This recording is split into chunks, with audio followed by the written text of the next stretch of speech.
Test. There we go. Now it's working. I just unplugged and replugged, and it's just now working again. I don't know why. All right. Let me just do a quick recap, and then we'll get back to where we were. Okay. So if you don't learn anything about the purpose of these chapters today, did you send out a message also to other folks? Thank you. If you don't learn anything about the purpose of these chapters today, I want you to learn that the purpose of Isaiah's narrative storytelling here in these chapters is to frame the whole discussion here today as an act of sovereign divine intervention. With Yahweh's help, Yahweh is that personal name of God. It's all caps as Lord in the Bible, in the Old Testament, in most English translations. With Yahweh's help, people who trust in Him can conquer over evil. That's the lesson for us today. If we don't take anything else away, that lesson is us. With Yahweh's help, if we trust in Him, we can conquer over evil with His help. In the context of Isaiah today, that person who conquers over evil will be Hezekiah. But in the greater scheme of what's going on here in the Bible, Isaiah is just part of that unified story that points to a final being, a final incarnation, a coming in the flesh and realization of our own trust. Our trust is fully realized then in Jesus as the Messiah, who has come in His kingdom to be the way forward into eternity. Now, this photo here, I need to give credit because I forgot to put it on the slide, is from the Bible Project, from their Isaiah chapters 1 through 39 video. Isaiah was a prophet during the 700s BC, and he spoke a word of God's judgment to Israel's corrupt leaders by warning that their rebellion against the covenant that they made with Yahweh, they made this covenant on Sinai, right? That their rebellion against that would cost them everything. And as a result of their rejection of God and that covenant, Assyria and Babylon would be His tools of judgment on Israel and Judah if they persisted in their idolatry and oppression of the poor. And so Isaiah's message was going to be combined with Isaiah's message of judgment was combined with a message of hope too. Hope in what? Isaiah trusted very deeply that Yahweh would one day fulfill all of His covenant promises, that He would send a king from David's line to establish Yahweh's kingdom here on earth, and that the king would lead Israel to obedience to the covenant made at Sinai. And all of this was so that Yahweh's blessing and salvation would flow outward to all the nations like God promised that it would in Genesis chapter 12 when He gave that promise to Abraham. So it's these hopes that compelled Isaiah to speak out against the corruption and idolatry of his day. So here's an outline of what that message looked like so far. In chapters 1 through 6, there's this call to servanthood. Chapters 1 through 5 are the problem. What is the problem? The problem is Israel and Judah are rebellious. The nation is called to be this pure vehicle through which God can reach out to the nations. But in fact, Israel and Judah are both rebellious and broken. They can't do it. They're just so enamored with the pleasures of this world. If the nation of uncleanliness, if the nation of Judah, if the nation of Israel, if Jacob's descendants would commit themselves to Yahweh, to the Lord for cleansing, like Isaiah did in chapter 6, right?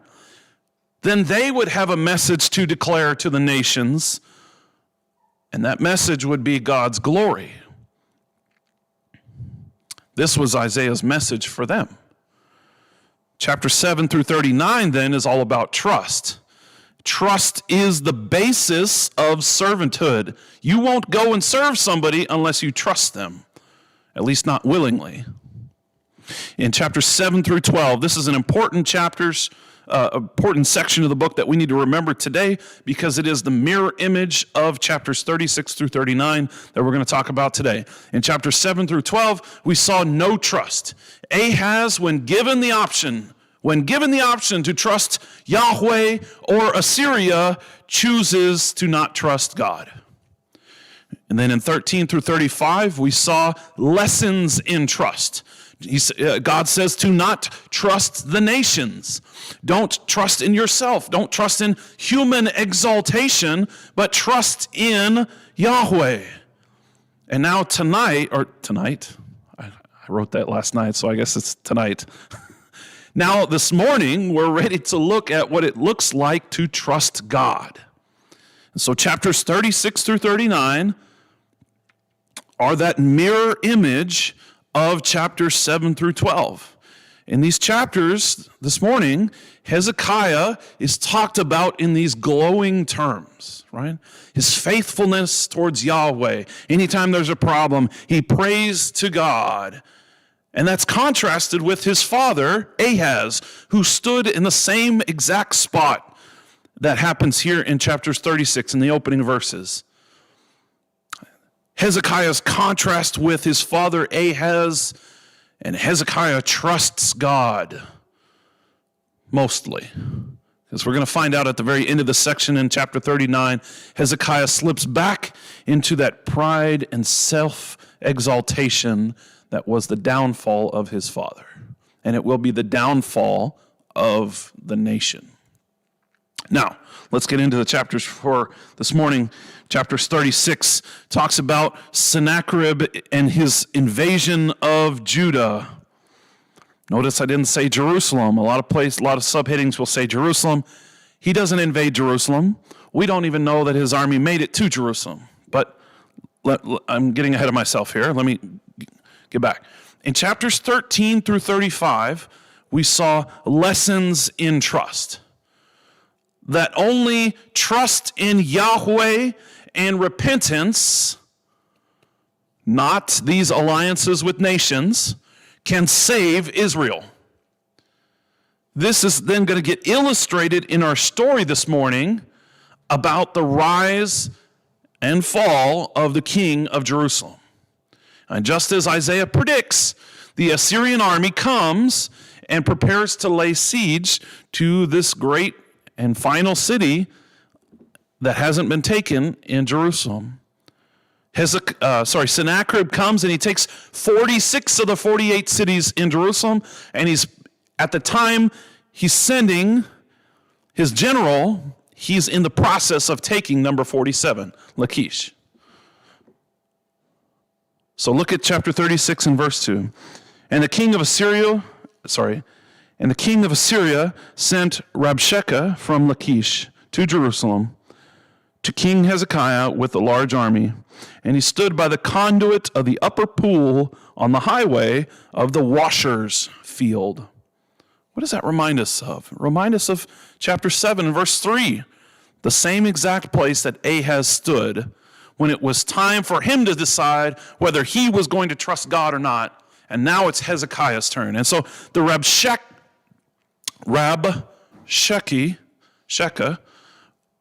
was probably the third in command of Sennacherib's army. He was amazingly well informed about the situation in Jerusalem, right? Even to the point of knowing the Hebrew language. Like he knew how to speak in the language of the Hebrews. And so the message, or the essence of his message is this. And the essence of his message is that Judah cannot depend on Egypt because they're going to crumble. And Judah can't depend on Yahweh because Hezekiah has insulted him. This is where there's a critical misinterpretation by Mr. Rabshakeh. Technically, Rabshakeh is the title of the person, but he thought because Hezekiah in his first few years tore down all the high places of these idols, and he centralized worship in Jerusalem at the temple, that God was going to be mad at him.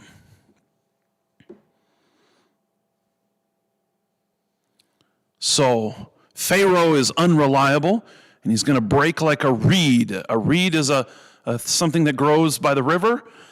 They're kind of strong if you weave them together, but if you try and lean on them, they just kink and break. And that's what he says is going to happen. As soon as you lean on him, it will kink and break, and the spikes will poke into you. And this was very true. Pharaoh was very unreliable. But to insinuate that Hezekiah has insulted Yahweh by breaking down the false places of worship is going too far. Now the Assyrian general has assumed to speak for God, right? And so God answers Hezekiah favorably, saying that Sennacherib will hear a rumor, perhaps of the Egyptians or a rebellion in his own land, and then leave the area. And moreover, he would die by the sword in his own land. And this happened 20 years later at the hands of his own sons, plural, killed him, in the temple of his own God. Can you imagine how embarrassing that must have been? If the sword didn't kill him, the embarrassment probably would have. His own God didn't protect him, and his own sons didn't protect him. In fact, they turned on him. So at the end of that, Hezekiah calls on Isaiah. Isaiah answers him. He gives him this answer, a favorable answer. So the Rabshakeh comes back and challenges him again for round 2. He wants to make sure that he's made an impression on him. So he comes back for rounds 2 and even brings a letter from the king for round 3. And what is the general message of what's going on here? The general message is that the Assyrian king is saying to the ruler of Judah. Notice he doesn't use the word king for Hezekiah. Nowhere in the Rabshakeh's arguments is Hezekiah called anything royal. He's always just used his name. So the Assyrian king says to the Judean king, I will destroy you. And what does Hezekiah do? What does Hezekiah do? He doesn't take it back to Rabshakeh with his best insult, with his best comeback, right? What does he do? He takes it to the King of Kings. He takes it to Yahweh. And this time, Hezekiah doesn't take any chances. He doesn't just pray to God. He takes the letter that Sennacherib has brought and he spreads it on the floor of the temple before God, and he proceeds to pour out his heart, humbling himself before God, praying that Yahweh would save Judah by showing Assyria and what the whole world needed to know. Chapter 37 and verse 20, the very end of Hezekiah's prayer. And now, O Lord God, deliver us from this hand because I'm so great. Is that what it says? Or because what I have done? Because I have served you all of my life? No. So that all the kingdoms of earth may know that you alone, Yahweh, are God. You alone, Lord, are God. This is the heart of faith, the very core of what faith is, and the main takeaway for us this morning. Right? Hezekiah wasn't just praying that Yahweh would save his skin. That's not what he's praying for. He's praying for salvation, yes, but that's not why he's praying. He's praying so that the world would know who Yahweh was. This is what was supposed to be happening through the children of Abraham. Hezekiah wasn't saying, look at what I've done. He was saying, you, O Lord, are the Holy One, All life originates with you. Without your help, we are weak. We are helpless. We have no meaning in our life. Right? This is the message modern day philosophy has brought, though, right? Is that without God, there is no meaning to life, right? Your truth is just as good as my truth. There's no meaning higher than what I believe is true in my own life. Believe it or not, that's a 6,000-year-old idea. Because Sennacherib and his army, all the way back to the Sumerians, believed that humans were the ultimate realization of meaning here on earth. And when we don't believe in a higher power, truth then becomes a meaningless concept. There becomes no meaning to what goes on in the world. It doesn't matter if somebody kills somebody. It doesn't matter if any of those things happen, because what was true to that person is also, then I get to decide what's true for me. The Lord, Yahweh, demonstrates, if he would demonstrate his power, his sovereign power over the forces of evil, then he could show the world who he was, and there would be meaning and order to life again. And that's exactly what happens. There's an angelic deliverance at the end of chapter 37. The city is miraculously saved overnight. I can't overemphasize these events enough. What happens exactly, Isaiah doesn't give us the details of. Isaiah doesn't tell us that Sennacherib has already taken, by this point, Lachish and 47 other cities in Judah. He's taken 200,000 people captive. There was no hope for Judah other than deliverance by Yahweh. Except that Hezekiah loses a good portion of his army, 185,000 overnight. There was no hope for Judah other than this miracle that happens. And so Hezekiah is looking pretty good by this point in the story. He's acted completely the opposite of the way his father did, Ahaz. He's trusted in God. But in the story, this rise in his greatness is followed by his own fall. Now, I have to make a quick note here. Chronologically, this does not happen next. In Isaiah, it happens next. We have chapter 38, and we assume, because it says in those days Hezekiah became mortally ill, that it happens next. That's not exactly what in those days means necessarily. And 1 Kings tells us that this happened previously. So we know that the reason Isaiah is putting this passage in this place is not because he got it wrong, but because he has a theological reason to put it there. He wants to teach us a lesson.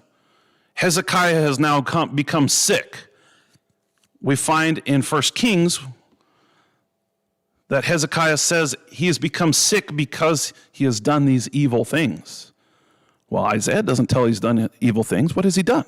Well, he started a rebellion against Assyria. And not just Judah rebelling against Assyria. He made alliances with Philistia, with Egypt, with Moab, with Edom. And he was starting to make an alliance with Babylon, except Babylon got put down, and so there was no more Babylon. They got Merodach Baladan, that's the guy's name, in Babylon, was put down, his rebellion. And so Hezekiah starts this rebellion against Assyria when God told them not to make alliances with these other nations, to trust in him. And so Hezekiah becomes ill, becomes sick unto death, we're told. And Isaiah comes onto the scene and he confirms this diagnosis, right? And that the king needs to get his house in order. He says, Thus says the Lord, set your house in order, for you shall die and not live. Not only are you going to die, but you're not going to live. There's no wiggle room in that prophecy. There's no maybe you can get out of it. That's not what happens. This must have been quite a blow to this individual, to Hezekiah. He's comparatively young, right? He's 39 years old. Most importantly, he had no heir to his throne. What was the promise made to David? That one of his descendants would sit on the throne forever. Hezekiah had no descendant at this point. The second part of the equation is that long life was one of the promises that was made to an obedient Israelite. So for Hezekiah to die young was evidence of this divine displeasure with him.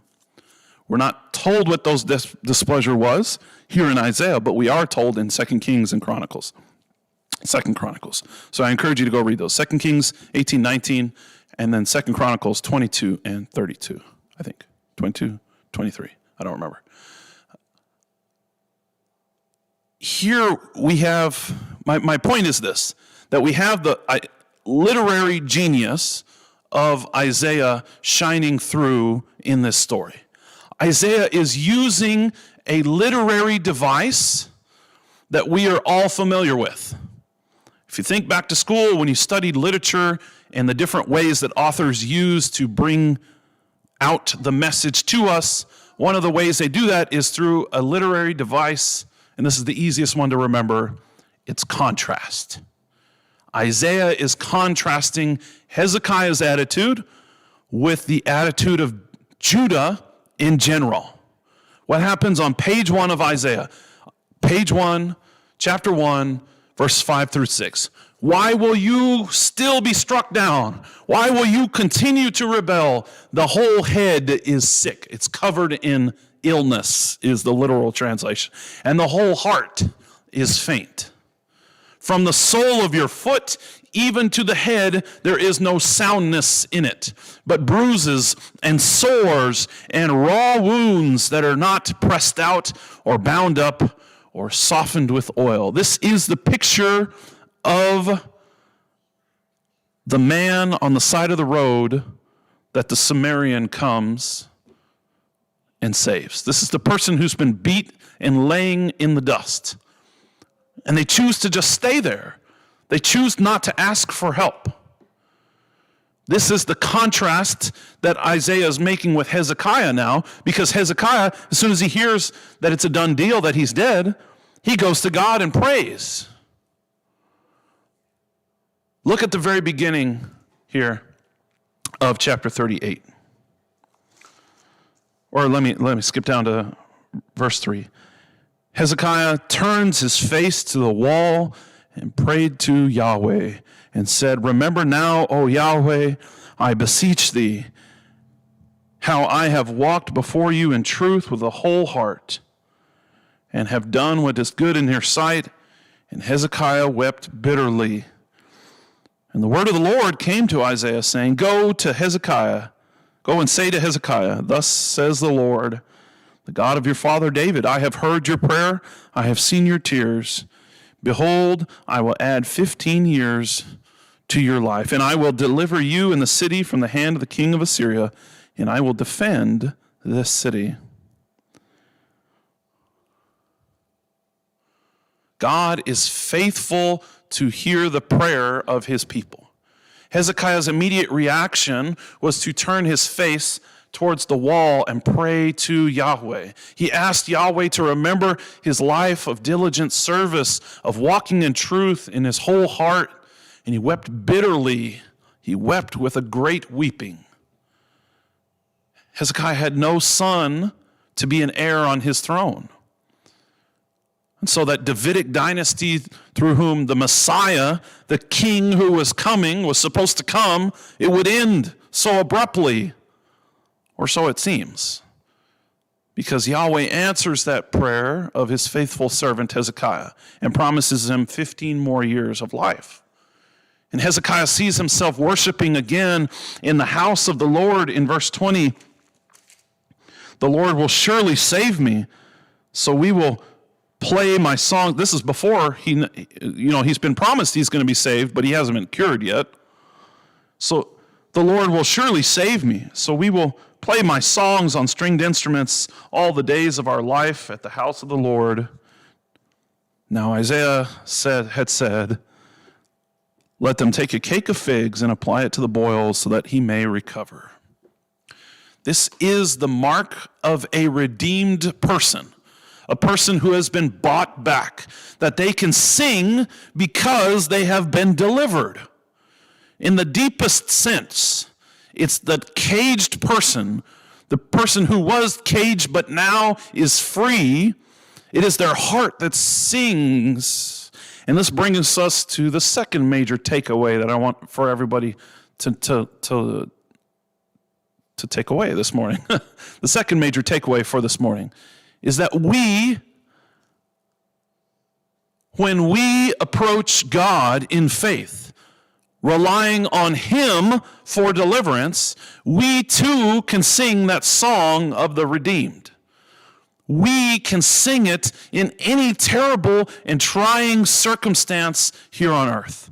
Whether it's the death of a loved one, whether it is the world closing in around us, literally our enemies of our country taking us into captivity. Can you imagine if they took America captive? That we can still sing the song of the redeemed because we rely on Yahweh and not our own pride. And that is Hezekiah's downfall, is that one of the most prominent evidences of this section, that Isaiah is specifically crafting it to give us a message, is the jumbled timeline that I talked about previously.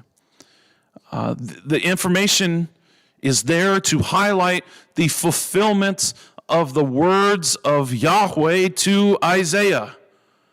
This is not about a numerical timeline, because we find from 2 Kings that these people from Babylon come previous. He's showing them gold.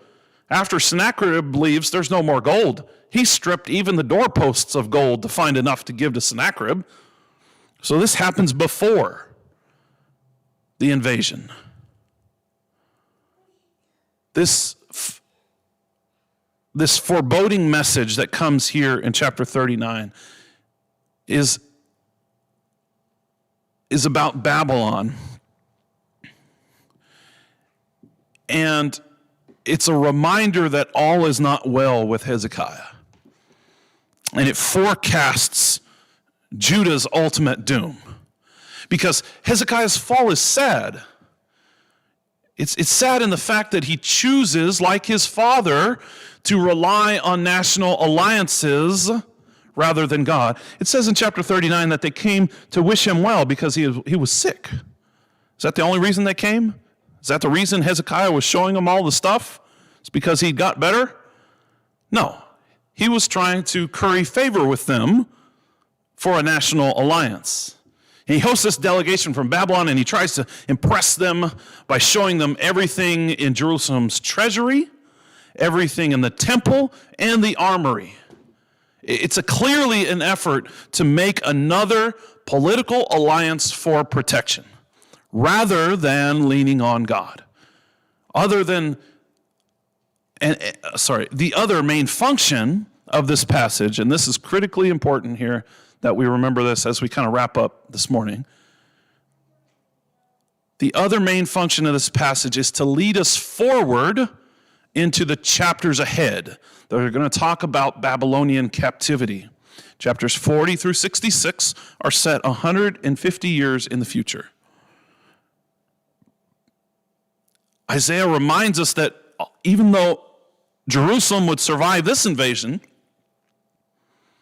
it was going to fall to the Babylonians as judgment on Judah.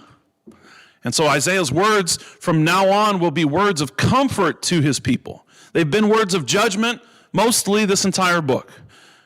But now the judgment has come. Babylon has carried them off, and now his words have swapped to words of comfort. And so Hezekiah gladly or gleefully exposes the treasure of the city, And in verse 6, there's this grim overshadowing. And in verse 7, there's this prediction of how Nebuchadnezzar is going to carry off those very treasures that Hezekiah is showing. It's going to happen 100 years from now, but it's going to happen. And because Hezekiah has taken this great pride in what he had in his house, God, through Isaiah, tells him that everything that was in his house is going to be carried away to Babylon. Nothing will be left, Isaiah says. It's an explicit promise of the coming invasion of Babylon and the exile to Babylon. And the reason this is so critical is because this is 100 years in the future for Isaiah. God's response to this failure by Hezekiah to trust him completely was to remove any source of material trust from Judah. Even Hezekiah's own children would be led away as captives. And so, to be sure, Hezekiah was a demonstration that God can be trusted. But he's also a demonstration that our trust cannot be in good human beings. We can't trust even in Hezekiah. We can't trust in the bad human beings, obviously, but our trust needs to be in Yahweh alone. And so all of these divine judgments that happen through chapters 1 through 39, they lead up to this moment, right? Isaiah is shown to be this true prophet because all of his predictions have come to pass so far, right? It came to pass just like he said it would. That's the mark of a true prophet. And now he's going to start talking about things that are 100, 150 years in the future. I want us to look at the big picture now, though, of what we've seen so far. And that is that judgment is never God's intended last word. He doesn't just want to go wipe out the earth and then that's the end. That's never God's intended last word. The purpose of God's judgment was purification. He wanted to purify Jerusalem and bring the messianic seed. Even though he was going to chop the tree down and burn the stump, there was still going to be the seed that comes up. The seed that is the king who would establish the kingdom over all the nations. And it is that hope that's going to get explored in the next part of the book, in chapters 40, through the end of the book. These are often called sermons in chapters 40 through 66. There's several sermons because there's cohesive units. And so we see him portraying events related to the Babylonian exile, but also to the return from exile 170 years later under Persian rule. But of course, Isaiah's messages will continue to carry the people of Yahweh forward. He's preparing this road forward. Why? Because they're looking for the messianic king who would then one day rule over the nations. This is the road towards Jesus. This is Isaiah's gospel message, his good news. Because he, Jesus, is the only way, the suffering servant is the only way that Judah will be forgiven of their sins and have peace with God, is if God will come in the flesh himself. Hint, hint, Emmanuel from chapter 8 and chapter 9, right? That God himself would come and forgive their sins and give them peace with himself. And that can only happen through reconciliation, the process of reconciliation. And so this morning, when you face your Rabshakeh, when somebody comes into your life and gives you this horrible news, something is going to destroy your life, whether that's a sickness, whether that's sin or evil that's going to come into your life. If you just giving you the message, and this evil just is chatting in your ear, giving you a message that if you just submit to me, if you just give in to me, you'll have your own cistern to drink out of. You'll have your own figs, your own vines to drink wine from. Who are you going to trust?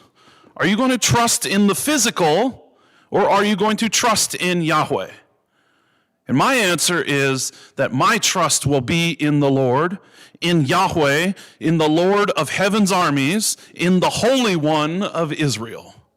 And I invite you this morning to trust in him also. That's the lesson from chapters 1 through 39. Next week we'll have sort of an introductory lesson. It's kind of an overview of chapters 40 through 66. So no specific chapters next week.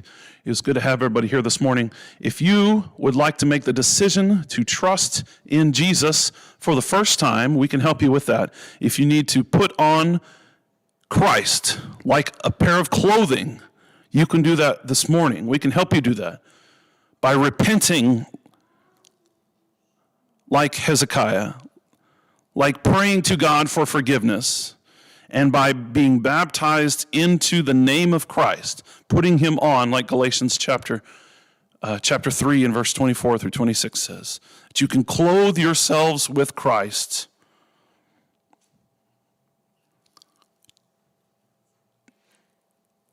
Changing yourself, becoming a new creature, so that you too can live in the new creation, the new heavens and the new earth. We can give you that we can help you with that this morning. If you contact us, sitkachurch@gmail.com, or just come by the building, we'd like to help you with that. Have a good morning, everyone.